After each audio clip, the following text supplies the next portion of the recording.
Welcome in everyone, this is Sean with MTG808 Jr. and today we are going to be recapping the last couple weeks of youth standard pauper tournaments that we have had. It's been hard for me to keep up with, we've been running one tournament every weekend for the past 4 weeks, leading up to our youth championship scholarship tournament that is coming up next weekend, December 1st, Saturday, over at Dirtle Zone. Hope to see everyone there. So we've been having some trouble keeping up with making videos, but we'll just do a really quick recap of the past 3 weeks. So 2 weekends ago, we had a solid turnout of about 9 players over at Westside Comics, and we saw Jeffrey and Jansen meet in the finals. Jeffrey ended up beating Jansen with his blue-red Spellbarf deck, and Jansen is, of course, playing his trusty mono-black aggro deck. Both of these decks have been featured in videos on the channel before, so you can feel free to check those out if you want to get a closer look at their decks. But congratulations to Jeffrey. Then last weekend we had 5 players show up for youth standard pauper over at MiniQ, and we saw Jansen and Skylar play each other in the finals. Jansen, of course, still on his mono black aggro deck, and Skylar was playing green black aggro, featuring Rhizome Lurchers. So Jansen's mono black aggro deck has been featured on the channel many times. Feel free to take a look at his deck. Links will be in the description. And this week we had our top 4. We had 9 players over at The Planet.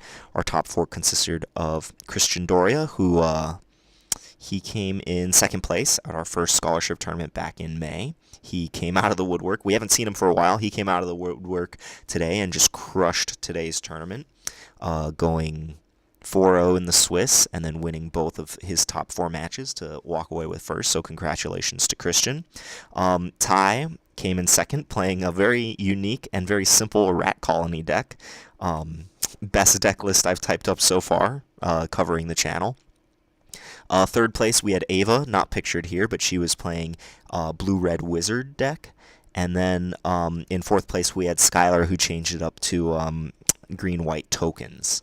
So today we're going to be taking a look at those 3 decks here. We will have the links to all these decks in the description of this video, so feel free to check it out, our Rat Colony deck. So feel free to check these out, but for now we are going to hop on over here to Magic Online, and we're going to start off with Christian's deck. Okay, so Christian, he's a solid player. Came in second at the Youth Championship Scholarship Tournament back in May, as we said, and he has not played any Magic since Guilds of Ravnica has come out, so this was his first tournament. He basically told me that he built this deck last night, bought all the cards, or all the new cards, I guess, for it at the card shop this morning, and, went undefeated in today's tournament. So he is playing about a 1/3, 1/3, 1/3 split on creatures, combat tricks, and lands. So we'll just pull the combat tricks out here. And there it is. Okay, so he's got 4, 8, 12, 15, 19. So he's got 19 combat tricks, 19 lands, and then he is playing 62 cards, so that leaves him with, 24 creatures. So he's got a decent curve. Healer's Hawk, Hunted Witness on 1, Mesa Unicorn, Cavalry Drill Master on 2. He is playing 10th District Guide. I think he just needed a 2-drop and filled it in. I don't think he was aware that Ixalan cards were still legal. Well, I guess he was playing with Moment of Triumph. But I asked him why he wasn't playing Bishop Soldier here, and he said he didn't know that he could. So I imagine that he would choose to play Bishop Soldier here. I also told him about Silverbeak Griffin, one of those niche cards that are kind of hard to get. You have to get them in the Ajani Duel deck, or they come as a one-of in the 30-card starter deck that Wizards gives away for free. But I believe it's about a $2 card if you were to buy it as a single. But Silverbeak Griffin is a great card to have here in this slot, so I imagine that this 10th District card will be upgraded in the future. He completely skips the 3-drop slot in his deck, and then on 4 he's got Parhelion Patrol, which is a little bit funky in his deck. it can't pump up any of the creatures other than the 1-drops, unless he uses one of his many pump spells on it before combat. Pump spells or Cavalry Drill Master. So the Mentor like comes up some of the time, but I'm curious to see if he would keep this in the deck. And then Angel of Dawn, of course, was great for him throughout the day. So we saw white aggro dominate the field last season. It lost a bunch of, almost all of its best tools, but the core of the game plan stays the same. We saw Christian pretty much all day just outrace all the other aggro decks using his lifelink creatures, so Healer's Hawk and Mesa Unicorn just really got things done, and I guess Hunted Witness Soldier tokens just really got things done against the other aggro decks. Allowing him to just like keep applying pressure and not worrying about having to block too much, because he was just gaining tons of life. So the lifelink creatures go really well with all of the pump spells that he has. He's got the full, 11 pump spells here. So Moment of Triumph, of course, gains him life, is great in a race. You target a lifelink creature and you just go nuts with gaining life. Take Heart, similar, cheap, very effective, will help you win in combat, might gain you some life to help you win races against other aggro decks.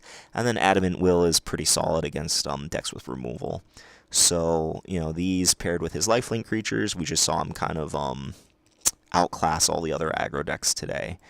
Gideon's Reproach is an interesting option. There is no more compulsory rest, so I think Gideon's Reproach is okay in this slot. It kind of sucks that if you are attacking, Gideon's Reproach will not remove blockers, but if your opponent is trying to race you, then Gideon's Reproach will just take their creature out. Or if they just have like a really big creature brick wall in you, then Gideon's Reproach will take it out. Although your pump spells kind of do the same thing, so I can't help but wonder if Gideon's Reproach would be better on the board. And then he is playing 4 copies of Healing Grace. This was really interesting. It kind of served as like an extra pump spell, because when his creatures were in combat with a similar sized creature, he could use Healing Grace to save his creature. It gained him life, so again, we see the theme of just using the life gain to edge out the other creature decks. Every time I saw him cast it, it seemed pretty solid, but I can't help but wonder if he's kind of like overdoing it on the combat trick front. I would love to see a short sword or two in this deck, especially since Parhelion Patrol and Healer's Hawk, right? Short sword just plays so well with the lifelink game plan, and then especially when you have the mentor creature in here too. I feel like he could find some room for short sword. But all in all, Christian slapped together a very solid mono white aggro deck and took down the tournament today. So congratulations to Christian. All right, moving on. In second place, we had Ty with his very unique and very simple Rat Colony deck. So his deck list is literally 38 rat colonies and 20 swamps and 2 cobbled wings. And he showed up to the tournament, showed me his deck list before the tournament started, and I was like, this is kind of a joke. We've seen Rat Colony, or people try to play Rat Colony before. They've never played this many rat colonies. I've always imagined that the key to making this deck work was to kind of fill the curve with a bunch of 1 mana or 3 mana creatures, kind of just make sure that on your odd turns you aren't just going to guaranteed be out-tempoed by the other decks. But basically all of Ty's games that he won, he just like played a rat colony on 2, played another rat colony on 3, played 2 more rat colonies on 4, played 2 more rat colonies on 5, and then if he had more creatures than his opponent, he would just attack with all of them. 2 rat colonies would get through, and that would be enough to be lethal, right? If you have 6 rat colonies in play, then all of them have 8 power. Then all of them have 7 power.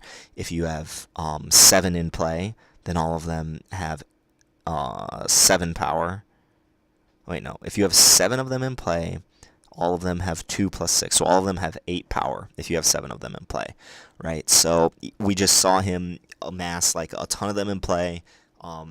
he's playing fewer lands and more creatures than any of his opponent's decks. So, they might have some spells in their hand. They might have, this deck doesn't really care about pump spells, because, they're not going to pump their creature past the point where it'll survive a combat with a rat colony in the mid to late game. So his opponents would have like 2 less creatures in play than him, and then he would just attack with like a bunch of 10-powered rats and then kill his opponents.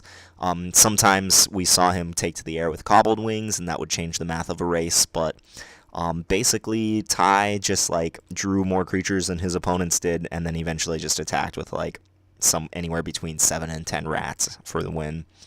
So that was surprising. He did dodge the one deck today that was playing dual shot, yeah. Well, there were 2 decks today playing dual shot, and he played against one of them in the quarterfinals. So I guess she didn't draw any dual shots, but Ty kind of dodged a bullet on that one. But, Rat Colony is very powerful. If the metagame is not ready for it, then, it can take over. He did ultimately lose to Christian's Lifelinkers in game, or in the finals. He lost to him in round 4 of the Swiss, and then again in the finals. He just couldn't race the Lifelinkers. He doesn't want to trade his rats early with the Mesa Unicorns, and he can't even block the Healer's Hawks. So Christian would just play his creatures early, start attacking, pad his life total enough that Ty couldn't get a big attack in, and then Ty just had some really hard choices when it came to blocking to stay alive, but then that made his rat army smaller, and since Christian's life total was so high, that took him even further away from winning the game.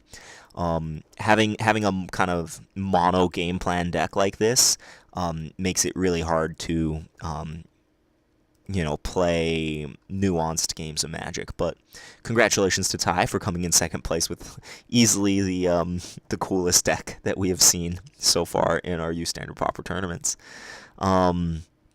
Coming in third, we had Ava. She was playing Blue-Red Wizards, and yeah, not much to say about this deck. I have not done a deck tech on this particular archetype since Guilds of Ravnica has come out, but it is pretty much playing the stock creatures that we have seen and talked about in previous videos that we've done on the Wizards archetype.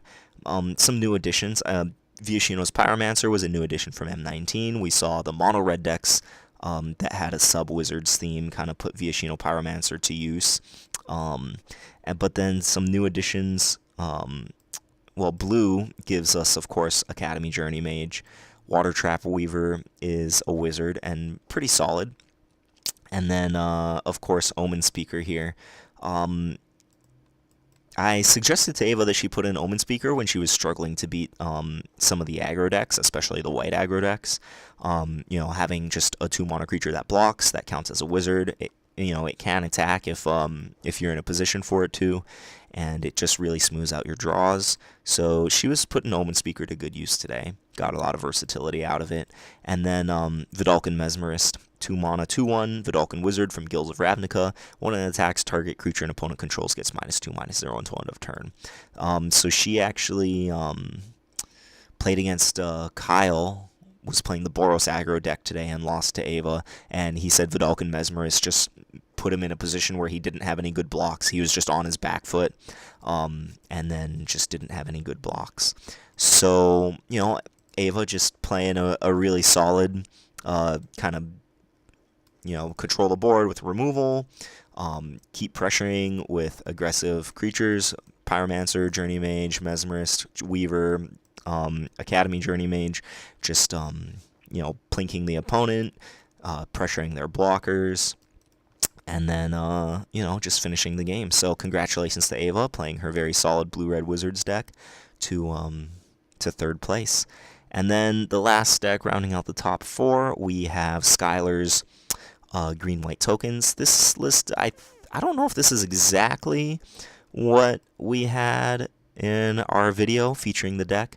Might have been a little bit different. I don't think I was playing 4 Martyr of Dusk, and I think I was playing 1 less Sap Herd or something like that. But this is pretty close to what we had in our video on this deck. Skylar, it was awesome watching him get all giddy and excited every time he casts like 2 Might of the Masses for like +14/+14 on a Siege Worm or something like that. So that was really cool. The deck definitely has the tools to to just consistently put out a very solid game plan, and Skylar took it all the way to the top 4. So congratulations to Skylar. I do think that this deck's sideboard could be tweaked a little bit, but the game 1 plan of this deck is just so solid. So that is it for our top 4 this week. I guess I will pull up Jansen's Mono Black deck. I think he's been making some changes over the couple weeks, but this is the list that he had success with earlier in the season. I've already made suggestions on how I think he could improve it. I'm sure he's been tweaking with it over time, and he's continued to play it to a fair amount of success. He came in second place, and then first place 2 weeks ago, and then last week, respectively. So congratulations to Jansen. And then here, Jeffrey's Blue-Red Spell Barf deck. I think he made a couple of tweaks to it. He took this to the top 4, or I think it was, the top 4, and of one tournament, we featured it, and then he made a couple of changes, and then brought it back, and then won the tournament the next week. So, he's made a couple of tweaks since then, but this is essentially his list. All right, so thank you for stopping by. If you want to support the channel, just watching the videos, hitting that like button, hitting that subscribe button is a great way to support what we do. We make standard Pauper content for all of you to enjoy. We also run youth, the youth standard Pauper leagues here on Oahu, all of which is made possible by the very generous donations of our lovely patron subscribers. We do have some awesome perks. Our custom playmat is going to be for anyone who donates $40 or more. You don't have to donate $40 or more a month. Just once you donate $40 or more via Patreon, then we will get you a custom playmat. So please consider becoming a patron subscriber. It would go a long way to helping us continue to run these youth tournaments, especially the scholarship tournaments. We will be running 2 scholarship tournaments this year. The first one next week, December 1st, and then hopefully the second one will be in May. So stay tuned for that. Thank you for stopping by, and we hope to catch you next time. Peace.